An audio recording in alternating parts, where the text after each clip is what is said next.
இது மகிமை நேரம். பிதாவாகிய தேவனாலும் கர்த்தராகிய இயேசு கிறிஸ்துவினாலும் உங்கள் எல்லாருக்கும் கிருபையும் இரக்கமும் சமாதானமும் உண்டாவதாக.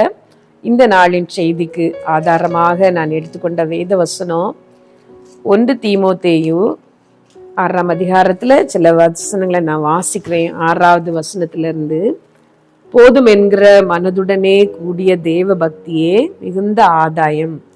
உலகத்திலே நாம் ஒன்றும் கொண்டு வந்ததும் இல்லை, இதிலிருந்து நாம் ஒன்றும் கொண்டு போவதும் இல்லை என்பது நிச்சயம். உண்ணவும் உடுக்கவும் நமக்கு உண்டாயிருந்தால் அது போதும் என்று இருக்க கடவோம். ஐஸ்வர்யவான்களாக விரும்புகிறவர்கள் சோதனையிலும் கண்ணிலும் மனுஷரை கேட்டிலும் அழிவிலும் அமிழ்த்துகிற மதிகேடும் சேதமான பலவித இச்சைகளிலும் விழுகிறார்கள். பண ஆசை எல்லா தீமைக்கும் வேறா இருக்கிறது. சிலர் அதை இச்சித்து விசுவாசத்தை விட்டு வழுவி அநேக வேதனைகளாலே தங்களை உருவ குத்தி கொண்டிருக்கிறார்கள். நீயோ தேவனுடைய மனுஷனே, இவைகளை விட்டோடி நீதியையும் தேவ பக்தியையும் விசுவாசத்தையும் அன்பையும் பொறுமையையும் சாந்த குணத்தையும் அடையும்படி நாடு. நீயோ தேவனுடைய மனுஷனே, இவைகளை விட்டோடி தேவ பக்தி அடையும்படி நாடு. இந்த நாளின் செய்திக்கான தலைப்பு தேவ பக்தியும் பண ஆசையும். பணமும் சம்பாதிக்க வேண்டும், தெய்வ பக்தியாயும் வாழ வேண்டும் என்று சொன்னால் அது ஒரு கடினமான காரியம் என்று இந்த வேத பகுதியில நாம் பார்க்கிறோம். ஆண்டவர் நமக்கு ஆலோசனையாக தருகிறது, போதும் என்கிற மனதுடனே கூடிய தேவ பக்தியே மிகுந்த ஆதாயம். ஆண்டவர் இந்த உலகத்தை சிருஷ்டிக்கும் முன்பதாகவே மனிதனுக்கு வேண்டிய எல்லாவற்றையும் அவர் சிருஷ்டித்தார். ஆதாமையும் ஏவாளையும் தம்முடைய சாயலின்படி உருவாக்கி அவர்களை இந்த உலகத்திலே அனுப்புவதற்கு முன்பாகவே ஏதேன் தோட்டத்தை அவர் உருவாக்கி அதிலே செடி கொடிகளையும் பழங்களையும் எல்லாவற்றையும் வைத்து விட்டு அதன் பிறகு ஆதாமையும் ஏவாளையும் உருவாக்கி இந்த தோட்டத்திலே அவர் வைத்தார். ஆண்டவர் உங்களை சிருஷ்டிக்கும் முன்பாகவும் அப்படிதான்.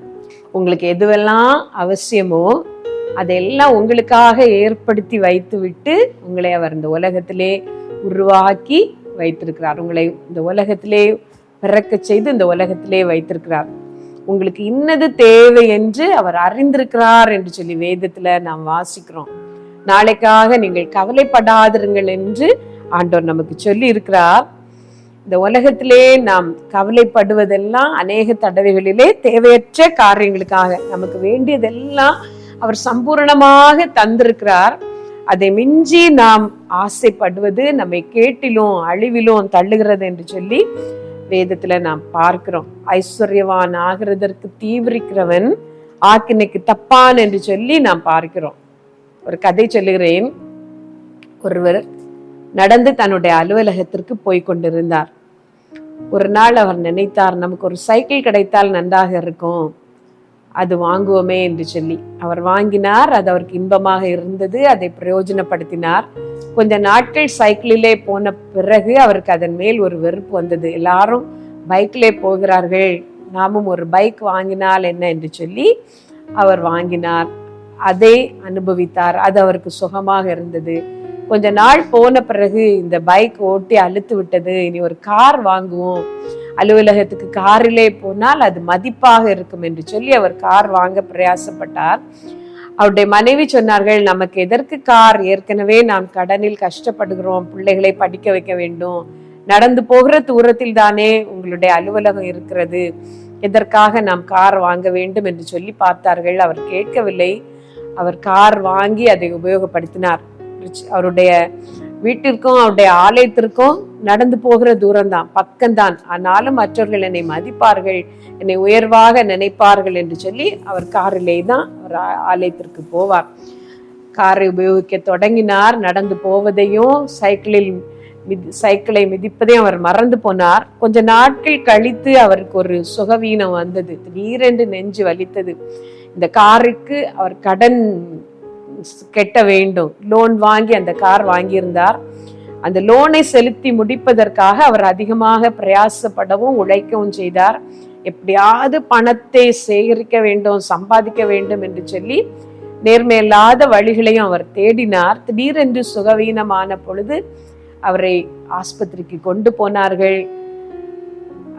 மருத்துவர் அவரை சோதித்து விட்டு சொன்னார், அவருக்கு கொழுப்பு கட்டி இரத்த நாளங்களிலே இருக்கிறது, ஒரு பெரிய அறுவை சிகிச்சை செய்ய வேண்டும் என்று சொல்லி அவர் பயந்து போனார்.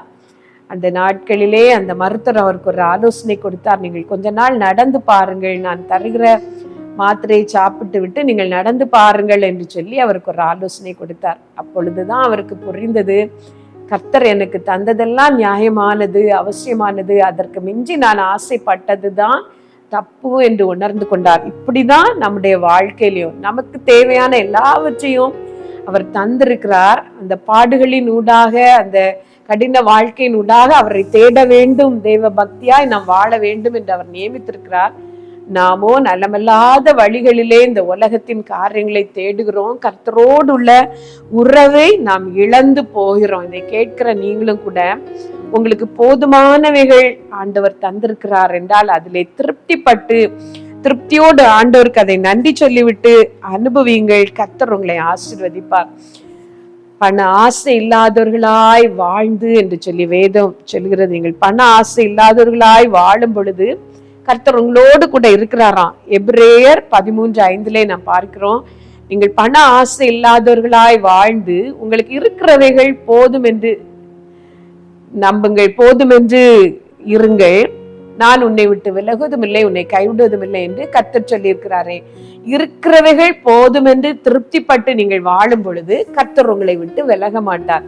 இல்லை இன்னும் நான் சம்பாதிக்க வேண்டும், இன்னும் உலகத்திலே நான் சம்பிரமமாக வாழ வேண்டும் என்று பிரயாசப்படும் பொழுது கர்த்தர் உங்களை விட்டு விலகி விடுகிறார். ஒரு பள்ளிக்கூடம் உங்கள் குழந்தைக்கு தெரிவு செய்ய வேண்டும், உங்கள் வருமானத்திற்கு ஏற்ற ஒரு பள்ளிக்கூடத்தை தெரிந்தெடுத்து அனுப்புங்கள். எல்லாரும் அனுப்புகிறார்கள், பெரிய பள்ளிக்கூடத்தில் அனுப்பினால்தான் என் குழந்தை படிக்கும் என்று நீங்கள் நினைக்க வேண்டாம். எங்கு படித்தாலும் ஆசீர்வதிக்கிறவர் கர்த்தர். அதே போலதான் வீடு, கர்த்தர் உங்களுக்கு தந்திருக்கிற வீட்டிலே திருப்தியா இருங்கள், கர்த்தர் உங்களுக்கு தந்திருக்கிற செல்வத்திலே திருப்தியா இருங்கள். உங்களுக்கு அதிகப்படியாக வரும் பொழுது கர்த்தர் உங்களை ஆசீர்வதிக்கும் பொழுது நீங்கள் எல்லாவற்றையும் வாங்கலாம்.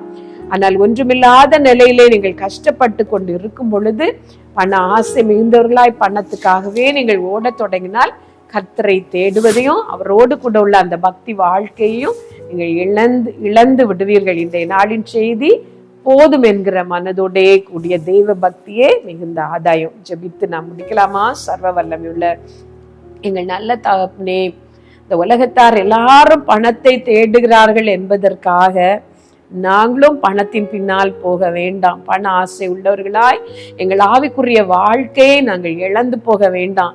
நாங்கள் அனுபவிக்கிறதற்கு சகலவித நன்மைகளையும் சம்பூரணமாக தருகிற தேவன் நீர் ஆண்டவரே. நீர் தருகிற காலம் வரைக்கும் நாங்கள் காத்திருந்து அதை பெற்றுக்கொள்ள எங்களுக்கு உதவி செய்யும். நாங்களாக முந்தி ஓடி, நாங்களாக ஆசைப்பட்டு உமோடு கூட உள்ள உறவை இழந்து விடாதபடி எங்களை காத்துக்கொள்ளும். இந்த செய்தியை கேட்கிற ஒவ்வொருவரையும் தெய்வ பக்தி உள்ளவர்களாக, போதும் என்கிற மனம் நிறைந்தவர்களாக நீர் ஆக்கும். கரத்திலே தருகிறோம். இயேசு நாமத்திலே ஜெபிக்கிறோம் பிதாவே, ஆமென்.